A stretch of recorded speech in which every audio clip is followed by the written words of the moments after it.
We've been talking over the last number of weeks, a couple months now, about qualifications for eldership.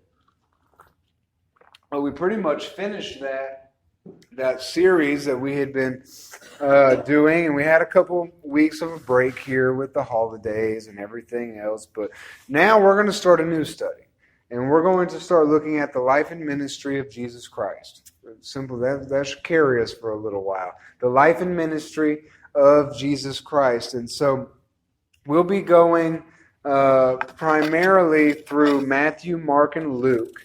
We're going to look through these Gospels and just kind of try to work through them chronologically, beginning obviously with the birth of Jesus and even before that, really, and work through those stories. We're going to take the three Gospel accounts and look at them all together, look at them separately. We're just going to look at the life of Jesus, mostly from Matthew, Mark, and Luke.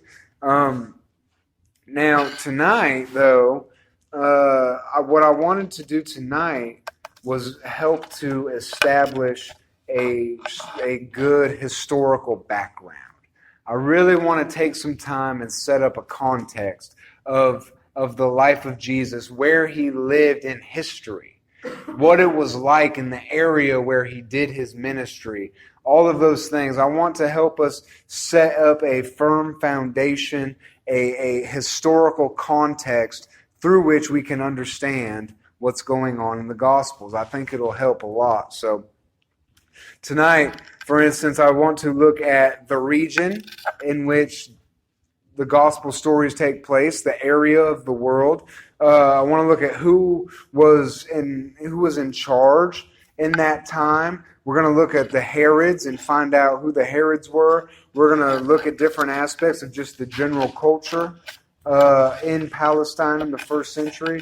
And then finally, we'll look at the religious climate of Palestine in the first century. And so, as we go, if you have questions or comments or whatever, just interject with that. There's not going to really be a whole lot of Bible study tonight. Like I say, tonight is going to be all about building a context, so that next week when we start to get into the narrative, the Gospels of Jesus, we don't really have to spend as much time setting up historical context. We're going to try to front load it and just get us a good idea of where we're at in the world, and then we can just go into the stories and hit it running. Does that make sense? So let's start with the region. Where do the Gospels take place? Obviously, it's in Israel. Most of it is in Israel, but it's first century Palestine is what you would call it. Jesus lived in the first century. That was basically from 0 to 100 AD. That's, as a matter of fact, AD means Anno Domini, which is the year of our Lord. I might have mispronounced it, but it basically means the year of our Lord. They started the calendar based on when Jesus was born, the idea of when he was born. So obviously he lived in the first century in a region of the Roman Empire called Palestine. Now, when we talk about Palestine, basically it was made up of all kinds of different areas or provinces, but it was first of all, the area of the world it was in was basically where modern-day Israel is.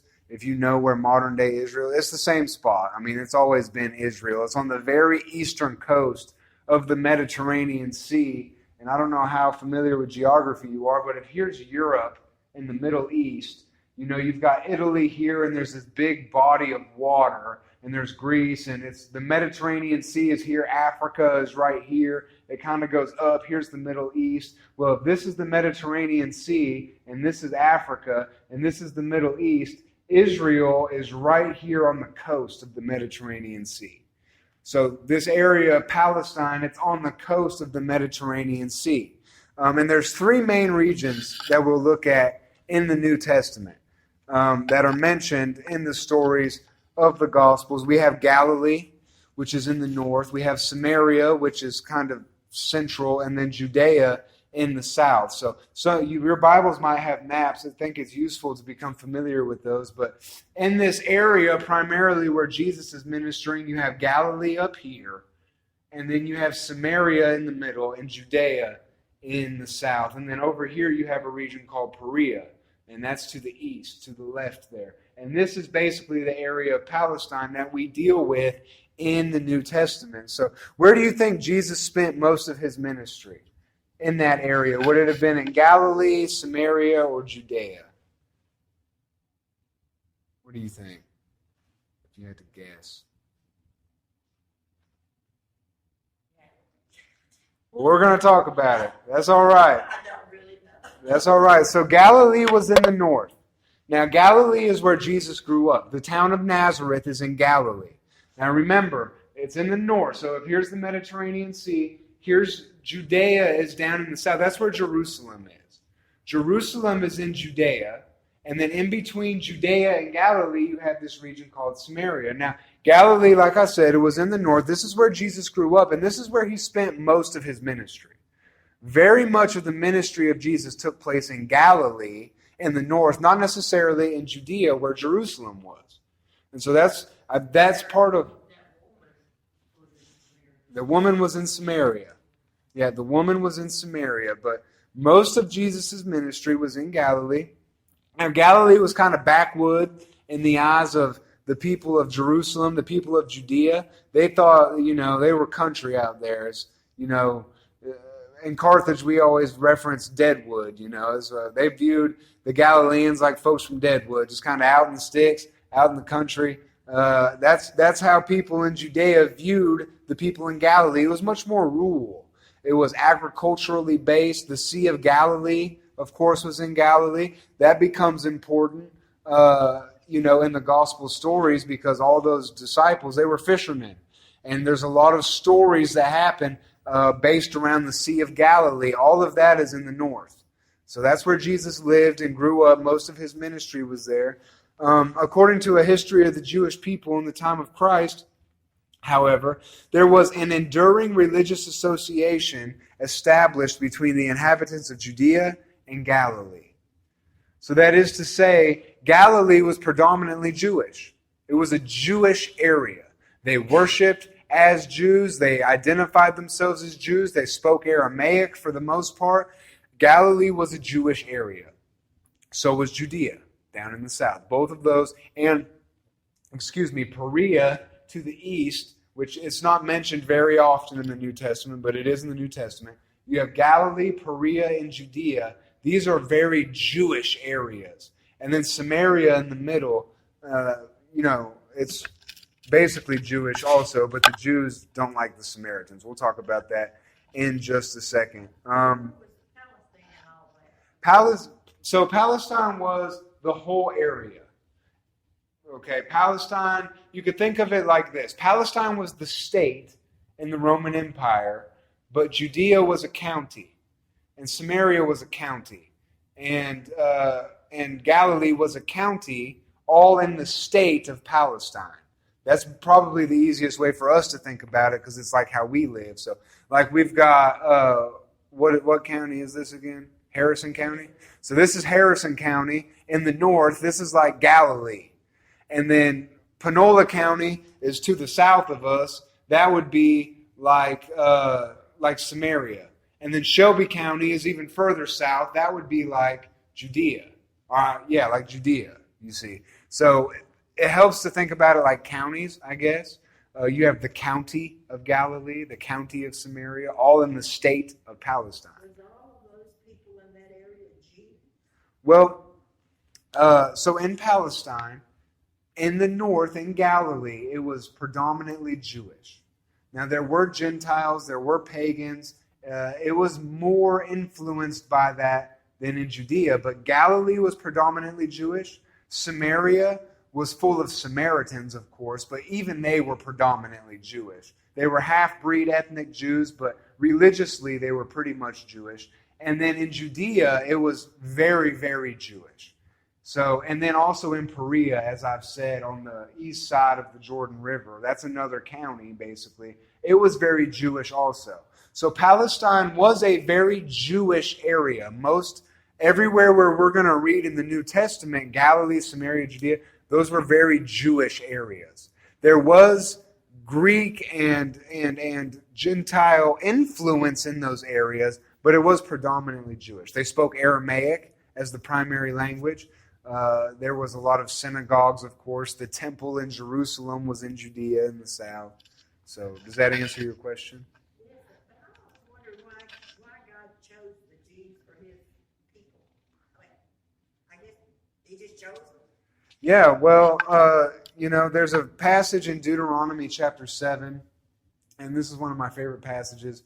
And God is speaking through Moses to the Jewish people, and he basically says, I did not choose you or set my love on you because you were greater in number than any other people, for in fact you were the least of all people.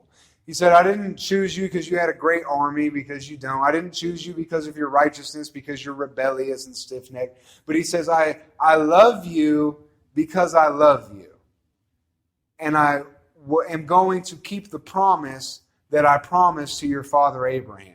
And so basically God tells the Jewish people that he chose them because he chose them. He loves them because he loves them. And he's faithful to keep the covenant promise that he made to Abraham.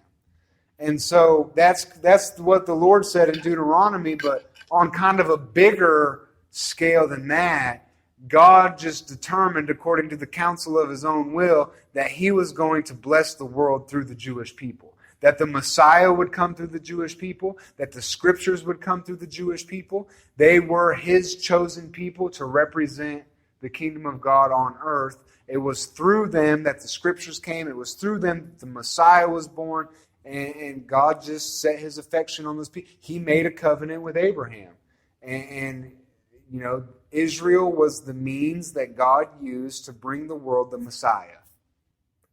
And he did that. And he's faithful to keep his promises and his covenants. So, as to why he chose those people, that really lies in his own secret counsel. We just know that he did. And part of the reason why he did it was, like I said, to bring the Scriptures, to bring the Messiah, that all of the nations may be blessed in the seed of Abraham. And They were so bad to him, he might have wished he had chosen them. yeah. Well, and we think about that, but it's such a great picture, because the Jews, they weren't a faithful people. They were a stubborn and rebellious people, but the Lord continued to set his love on them. He continued to redeem them. He continued to show his faithfulness to them. And, a lot of that, I think, is an example for us. Paul says that in 1 Corinthians. Those things were written for our example, the church today, that we can understand something about the character of God, his faithfulness. Even though they were so rebellious and stubborn and stiff-necked, he was faithful to them. So even in our rebellion and our stubbornness, the Lord will be faithful to us as well. And, God really demonstrates his goodness through the people of Israel, just as he does in our life, So, yeah, it's good stuff there. But Samaria, of course, we've already said, Samaria was central. It was the land of the Samaritans. They were a half Jew, half Gentile people. Religiously speaking, they pretty much followed Judaism. They were pretty much Jewish. They had some different things, but they accepted the books of Moses. They were circumcised the 8th day. They were anticipating a Messiah, and on it goes. They were pretty much Jewish religiously. Now, they were rejected by the Palestinian Jews as unclean. The Jews in Judea and Galilee, they did not like the Samaritans because the Samaritans were half-breeded people. We talked about this a number of weeks ago on Sunday morning in this story of the woman at the well, but pretty much to go all the way back in history when the northern kingdom was conquered by Assyria, they took all the people out and they spread them all over the world, and there was some left, and then the king of Assyria sent a bunch of Gentile people into the region, and so the Jews and the Gentiles intermarried and created this half-breed population that was half Jewish, half Gentile. And, the Jews of Judah and Judea, they never liked them. There was always problems. There was always issues. And in fact, during the Maccabean period, which was when the Jews were a sovereign nation, we'll talk about that in a moment, Jewish kings invaded Samaria and completely would destroy their cities. They destroyed their temple. They destroyed their cities. They razed them to the ground. They killed all kinds of people. The Jewish nation did this to the Samaritans, and so the Samaritans and the Jews, they didn't like each other. Because just 100 years ago, in the time of Jesus, the Jewish nation was going in and destroying all these cities in Samaria. So they didn't like each other. There was a lot of issues. There was a lot of animosity between these two groups of people. And Judea in the south, this is where Jesus was crucified. It was also where Jerusalem was located. So whenever you talk about Jerusalem in the New Testament, this is going on in Judea. Jesus was born in Bethlehem. Bethlehem was in Judea. A lot happens in Judea. Of course, this is where Jesus was crucified. He cleansed the temple. The temple was in Judea, all of that. It was the religious center. It was the heart of Judaism. It was the seat of the major schools, the Sadducees and the Pharisees. We're going to hear a lot about them as we begin to study the Sadducees and the Pharisees. Well, they mostly operated in Judea, especially the Sadducees. Pharisees were kind of all over the place, but the Sadducees especially were in Judea. But this is where their teaching, their schools were. The Sanhedrin was in Judea. We're going to read about the Sanhedrin as we go through our study. That was located in Judea. It was not Jesus' primary place of ministry, but this is where he was born and it is where he died. So those are the regions that we're dealing with: Galilee, Samaria, and Judea. If you just remember those three regions, most of what happens in the Gospels happens in Galilee and Judea. And in the Gospel of John especially, there's some action going on in Samaria. But it's mostly in Galilee and Judea is where the ministry of Jesus is taking place. Are there any questions about that, about the region? Hope you're learning something here. So who was in charge? Who was in charge of the region?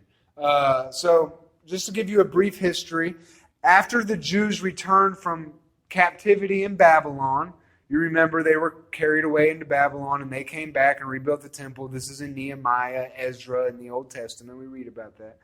After that, they came back and they rebuilt their cities. They rebuilt Jerusalem. They rebuilt the temple. They rebuilt the wall. They started to rebuild all the cities in Judah. They were establishing their nation again.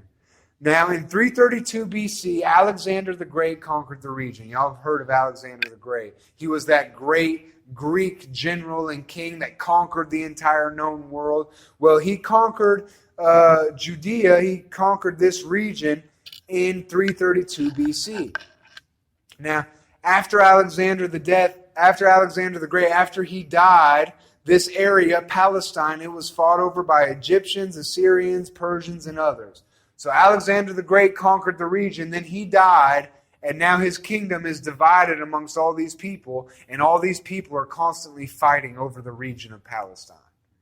I mean, and it makes sense if you think about it. It's on the coast of the Mediterranean, so it's a major port city. It's in between, kind of the Middle East and Africa. So it's a passageway. It's between trade routes. It's got all the port cities on the Mediterranean to connect you into Europe and everything. So this is a contested area, and all of these different groups are constantly fighting over Palestine. Okay. And in 167 BC, so almost 200 years, this is going on. 150 years, let's say, they're fighting over this area. And in 167 BC, the temple was defiled by the Syrians, and this led to the Maccabean revolt. Have you ever heard of the book of Maccabees? Well, the book of Maccabees, this is deuterocanonical. That's just a fancy way of saying hidden canon. This is it's a story that is recorded for us. It's in Catholic Bibles if you look at them. It's worth your time to read, I think, to give you the history. But the Maccabean revolt is when a man named Judas Maccabee revolted against the Syrians who had control of the area at the time, and they rebelled against these people, the Jewish people did, and they won their independence back. So they basically fought a revolutionary war under the leadership of Judas Maccabee, and the Jewish people won their freedom, and they became their own state again. They became their own nation.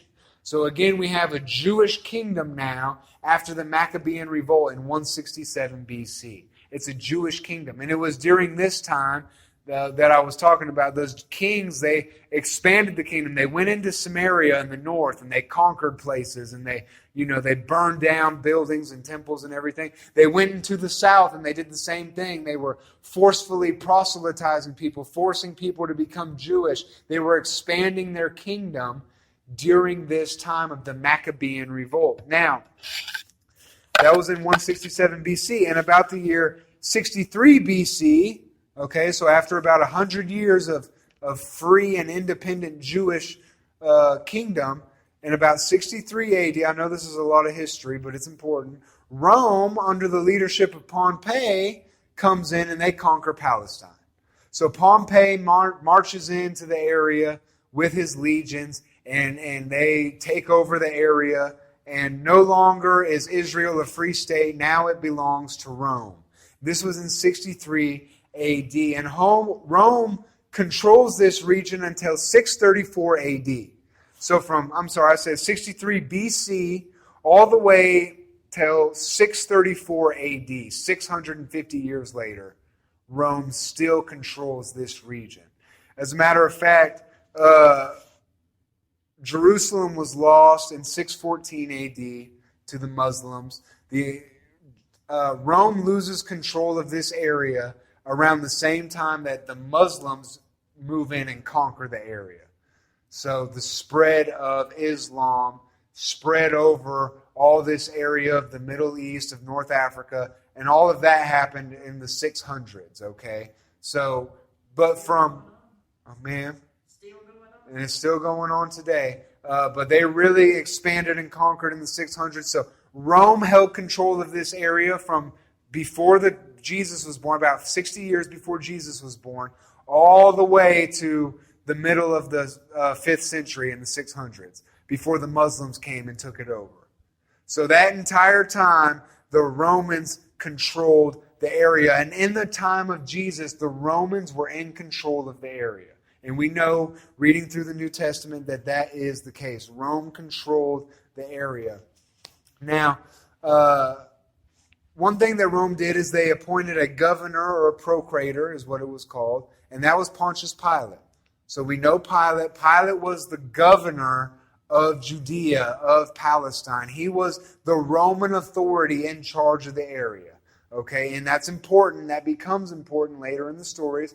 But not only did they have that governor, but there was also a king, Herod. And we read about King Herod in the Gospels. And we're going to talk about the Herods for a minute, because it's important that we understand who the Herods are and where they fit in the story. So Pilate ruled along with the king, King Herod. Now there was 5 Herods in the New Testament. 5 Herods were in the New Testament. It can get confusing because you see Herod and you think, oh, it's the same guy. But Herod was really a title. There was 5 different Herods in the New Testament. First of all, we had Herod the Great. He was the first one appointed. And he was appointed as king of Palestine by the Romans around 40 BC. So about 40 years before Jesus was born, King Herod was put in charge by the Romans. Now, King Herod was a very brutal man. We know, even reading the birth account of Jesus, what did King Herod do to the town that Jesus was born in? Killed them all. He sent them in and had them all killed. There's a story when Herod became king, one of the first things he did was go into the Sanhedrin and have every single one of the members of the Sanhedrin killed. All of them. Killed them. He was a brutal man. He was a brutal king. There's lots of stories of Herod going in places and just slaughtering people. It was what he did. He was a very brutal man. He was very influenced by this idea of Hellenism. And we're going to talk about Hellenism in a moment. But he was very influenced by Greek culture, by the Roman culture. Most of the Jews at this time resisted it. Most of the Jews in this area, they didn't want to be influenced by the Greeks. They had their own culture. They wanted to maintain their Jewishness. But King Herod, he didn't care about that. He was very influenced by the Greek culture. He engaged in many building projects. So you've heard of Herod's temple. This was a building project that was started by Herod Man, it was started by Herod really early on. It wasn't completed. It took like 60, 70 years for it to complete. I think he started it in 20 BC and it finished around 60 AD, so 80 years. He was building this new temple. He built theaters. He built like coliseums where they would hold games and do plays and stuff. He funded and helped build pagan temples. Herod built a lot of stuff. He liked to build and he liked to kill people. This was Herod the Great. He wasn't particularly liked by the Jews for a lot of reasons. I mean, he was in the pocket of the Romans, so the Jews didn't like that. You know, he was very influenced by Greek culture. The Jews didn't like that. But one thing that I learned in studying here is that Herod was what was called an Idumean. He was an Idumean. He was from, that was his like ethnicity. Okay, and one thing about the Idumeans is they were a people who during the Maccabean age, while Israel was a nation and they were expanding, they went into the south and they began forcing people to convert to Judaism. You know, a lot like the Muslim people do. They go in, they conquer an area, and they force you to convert to Islam. Well, the Jewish people were doing this during the time of the Maccabean revolt. And so the Idumeans were a people who were forced to convert to Judaism. Now, Herod was one of these people. He belonged to this group of people that were forced to convert to Judaism. So he wasn't even necessarily a Jew. He wasn't even necessarily Jewish. He belonged to this nation of people who were forced to convert. And then since he had favor with Rome, he was made king over these ethnically Jewish people. And the ethnically Jewish people, they did not respect him. They did not like him. He was very brutal. He was basically a Greek. He wasn't even really Jewish. You know, this is what the way they thought about it. They didn't like him. They didn't like Herod. He was not respected by the Jews. Now, he eventually dies just right around the time that Jesus is born. He was old at this point. He dies around the time. One of the last things he did was kill all those babies in Bethlehem. It's one of the last things he did with his life. It's a shame, you know, but he will stand before God just as everybody else will. But we go on from there to the next Herod, whose name is Herod Archelaus. He's not a very big picture, but, you know, when we read about in the early years of Jesus, when the angel comes to Joseph and he says, you know, Herod's dead, you can return. There's a new Herod reigning. You'll be safe. That's him. That's Herod Archelaus. He only rules for like 10 years. He doesn't make it very long. I don't know what happened to him. But we go from there into Herod Antipas, however you would say it. And he rules from about the time Jesus was born to past Jesus' life. He rules from 4 BC to 39 AD. About 40-something years, 45 years or so. He's reigning. He is the Herod that is alive during Jesus' life. So when Jesus is born, it's Herod the Great. But all of Jesus' life is Herod Antipas. When Jesus stands before Herod at his trial for his crucifixion, this is the Herod that he's standing before. The Herod that beheads John the Baptist, it's this one. Herod Antipas. He is the Herod that rules during the entire life of Jesus. He, like I said, he beheaded John the Baptist. And now he had authority over northern Palestine. After the death of Herod the Great, they broke it up a little bit. This Herod only had control over Galilee and Perea. So he didn't have any authority in Judea. That's the reason why Jesus went before him in the first place. Pilate said, oh, well, you're from Galilee? I'm just going to send you over to Herod. Because Herod's the one who has control of that region. You know, of course, and he sends him back, and we know the story, but that is the Herod that was around during Jesus' life. Now, after he dies, we get into Herod Agrippa the First. He is the Herod that is around in the book of Acts. So in Acts chapter 12, we read of Herod taking the apostles prisoner. He kills James. He's about to kill Peter. Later on in that chapter, we see that same Herod standing up in his suit of gold. And the people are saying, this is the mouth of a god, not the mouth of a man. And he's like, yeah, I'm the man. And then God strikes him dead. You know, this is that Herod. This is Herod Agrippa the First. He's the one who is in the early part of the book of Acts. He persecuted the apostles. He was executed by God. This was Herod Agrippa the first. And then finally we have Herod Agrippa the second. And he began to rule in about AD 50. And this was the Herod that was alive at the end of the book of Acts when Paul is giving his address. When he's speaking to Herod, he's speaking to Herod Agrippa the second. He's the one that said almost about to swear. Almost. Yep, that's the one. That is Herod Agrippa the second. Now, this was this was very interesting to me because I didn't really understand that until it was all broken down to me this way. I didn't understand all the different Herods. I thought it was very strange, but this is kind of how it went through the Gospels. We begin with Herod the Great. He's the one who kills all those babies. And then in the life of Jesus, we're mostly dealing with Herod Antipas. And then in the book of Acts, it's the other ones. How did you learn all that? All that is not in the Bible. I mean, it first is some of it. All that.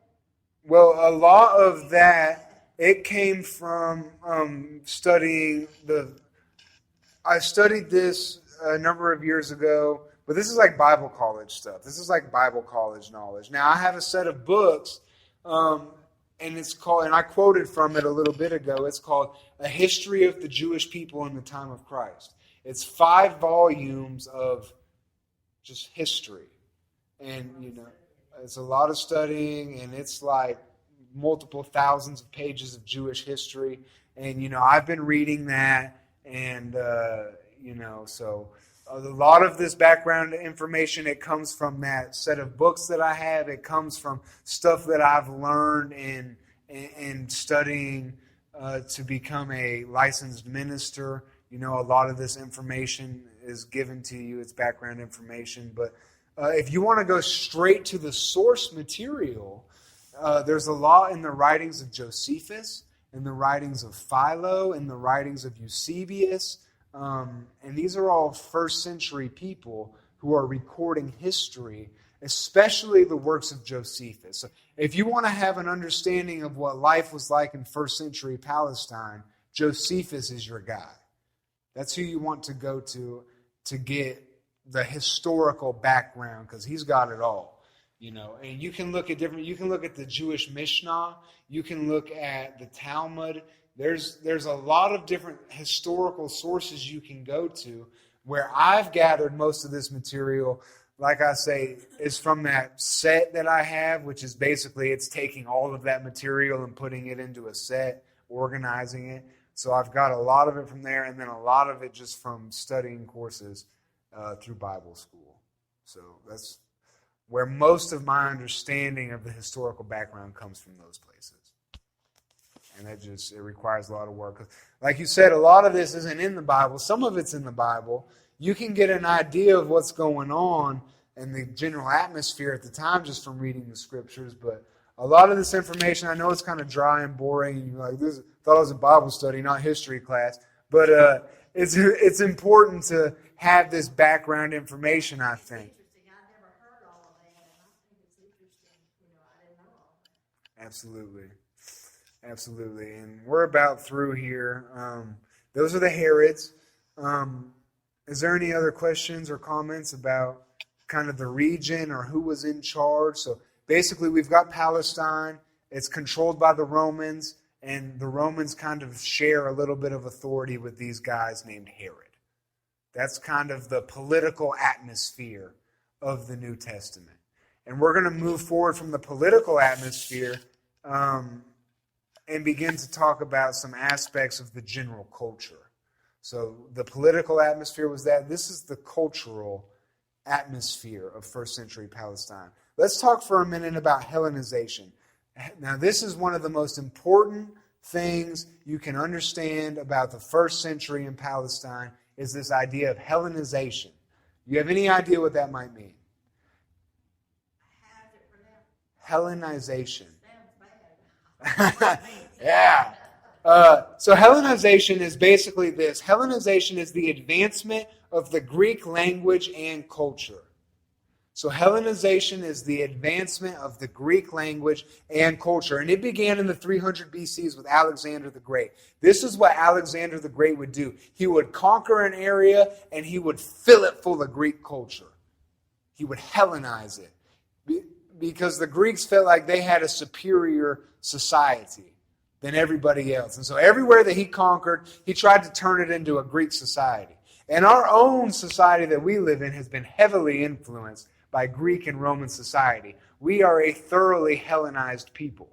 We have been very much influenced by Greek culture, Greek language, and this has been a thing that has been happening for thousands of years, but it was happening a lot in this time, in the ancient world, beginning in the 300s. Hellenization, it was the advancement of the Greek language. So, at this time, and in the Mediterranean world especially, the Greek culture was the dominant influence in the Mediterranean world. So you think about the Mediterranean Sea. I wish I had a map up here. I should have brought one up. But you think about the Mediterranean Sea, and you have Europe up here, and you have Africa down here, and you have the Middle East over here. This was like the known world at the time. Of course, you have Asia and China over here, and they're doing their thing, in India, and they have their own societies. But, much of the area of the world that's influenced us in the West, it all was around the Mediterranean and like the what we would call the Near East, and up in Europe and in Northern Africa. This part of the world was dominated by Greek influence. Greek language was the trade language. A lot like English today, pretty much anywhere you go in the world, you're going to find people who speak English. English is the dominant trade language. If you go to China and you're doing business in China, guess what those Chinese folk are speaking? English.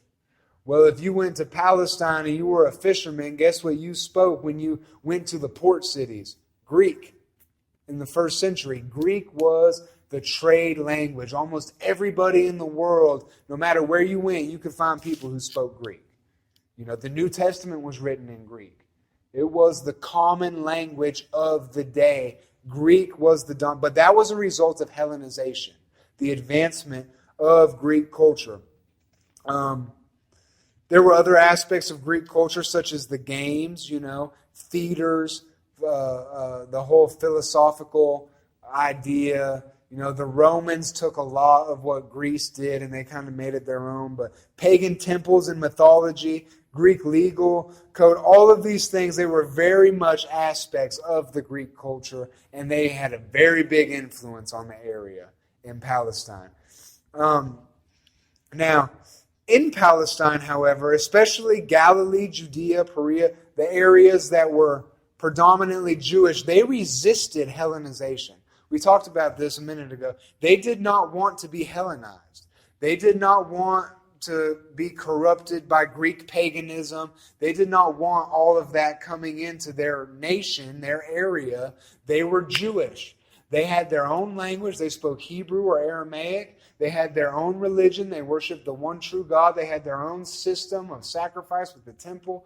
They did not want anything to do with the Greeks and Greek culture and Hellenization. They resisted it heavily. However, even though they resisted it, it still had an outsized impact on the area. It just did. You look at someone like Herod the Great, and Herod the Great had huge authority in the area. He was very influenced by it. So guess what that's going to do? That's a top-down effect. It's entering into your area. The Romans controlled the area. They were thoroughly Hellenized, The Romans basically just took all of Greek culture, made it a little more brutal, changed some of the names, and ran with it. So Romans were basically Greek, They were very, very influenced by Greek culture.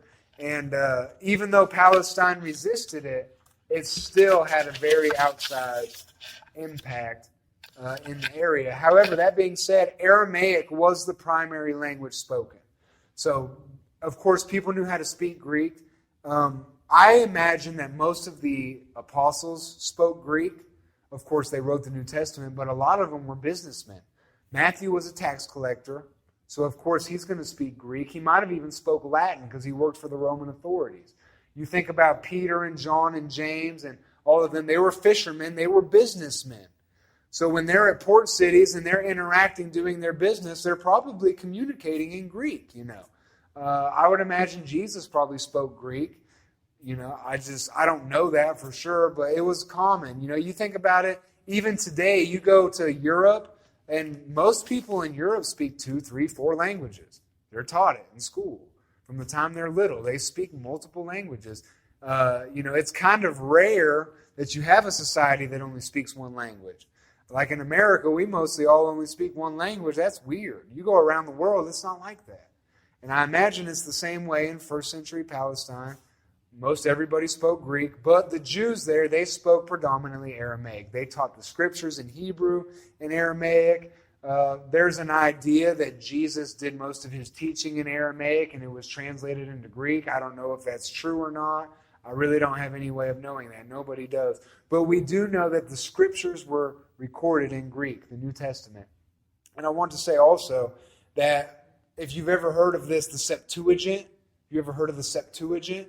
Well, what is the Septuagint? It is the Greek translation of the Old Testament scriptures, of the Tanakh. So it is the Greek translation of the Hebrew scriptures. Now, when you look in the New Testament, almost all of the quotations from the Old Testament are from the Greek Septuagint.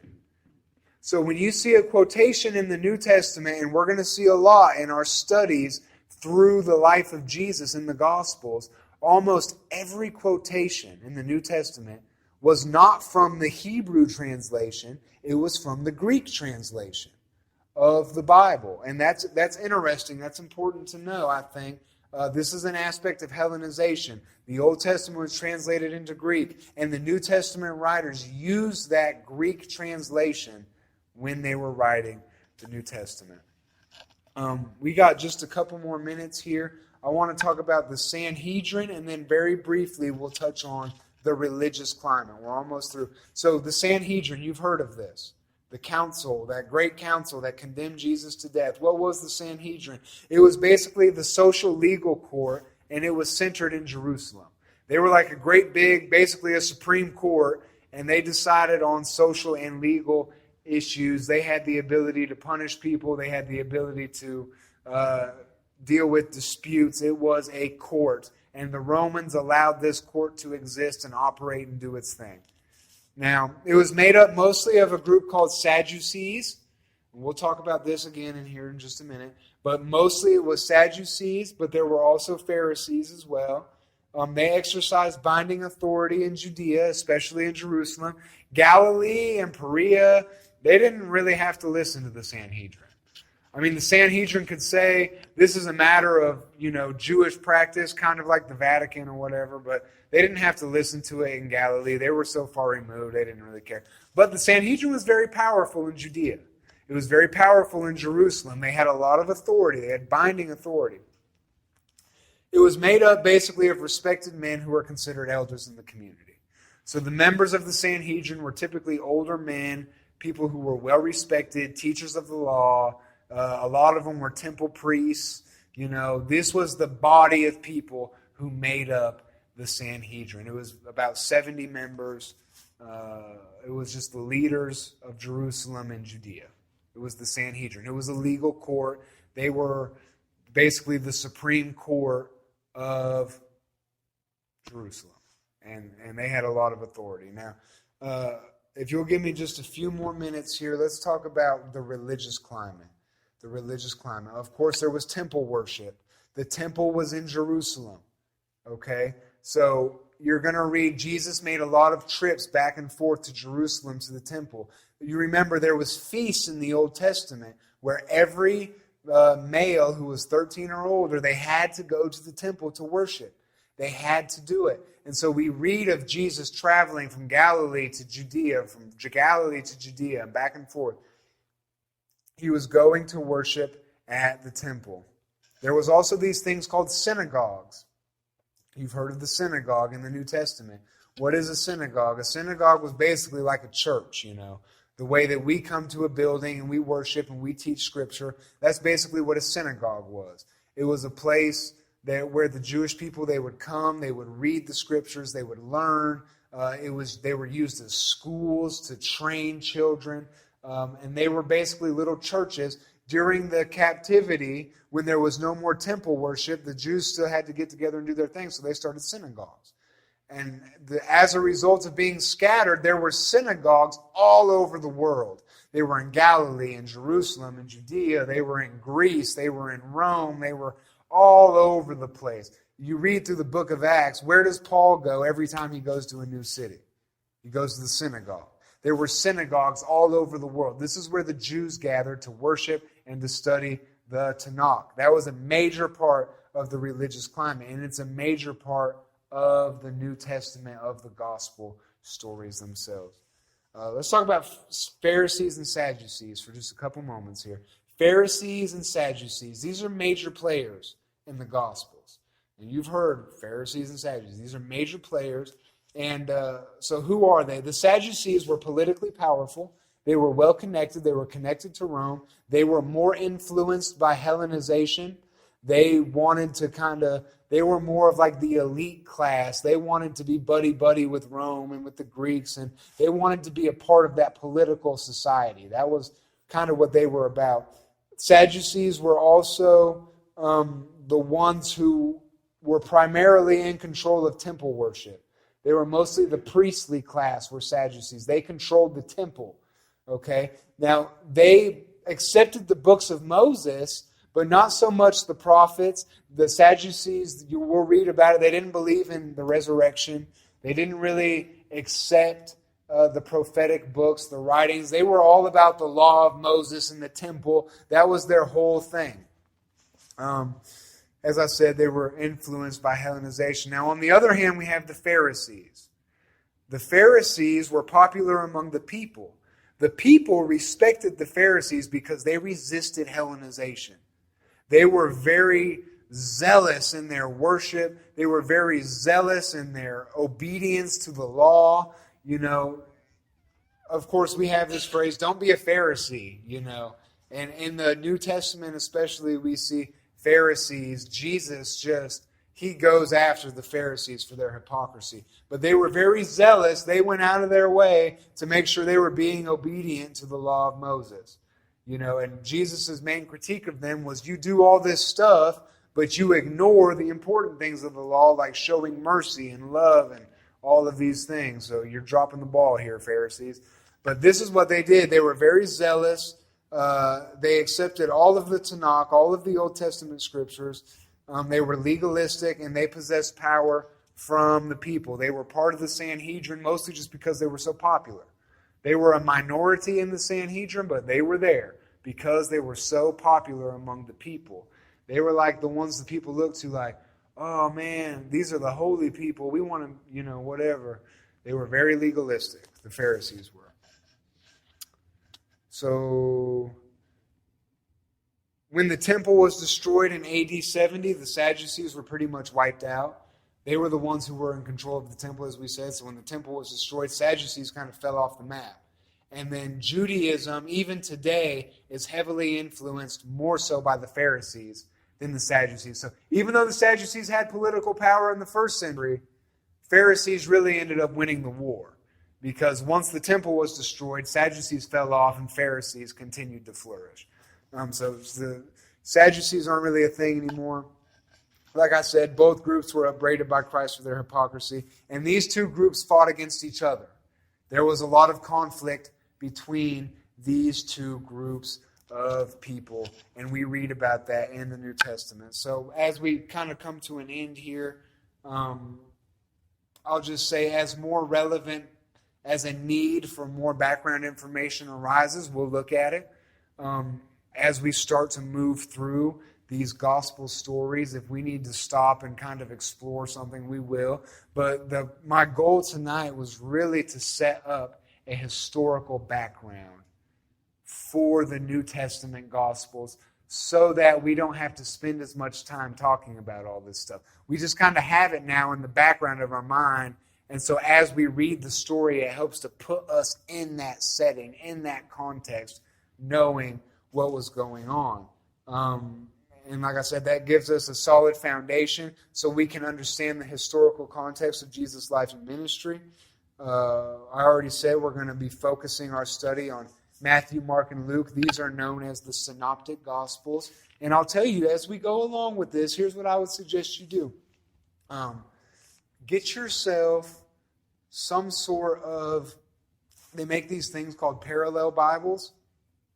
And they're like chronological Bibles. And it'll go through, the Gospels in chronological order. That's kind of how we're going to do it. I found a useful thing on the internet. It's like a chart that breaks it all down, and it goes through all of the events of Jesus' life and tells you what passage it is in which gospel, and it goes in chronological order. If you like, I can print some of those off and bring them, and we can have them, and we can kind of use them and look. And it'll help you in your own private study if you just want to go through beginning to end the ministry of Jesus. It just helps organize, because the Gospels don't necessarily go in chronological order. That kind of messes people up, but that's in our way of thinking. That's how we do things. That's not really how it was done then. It doesn't really. But there are tools that are available to help us go through and understand it in this way. Look into it. Get some. I will. I'm going to print some off. I'll bring them up here, and you can take one, and for your own private study, it'll help. But that's pretty much the end of all that historical background stuff. Is there any questions or comments? I know that was a whole lot of information. It's like drinking water out of a fire hose, but it'll help give us a historical background. What do you guys think?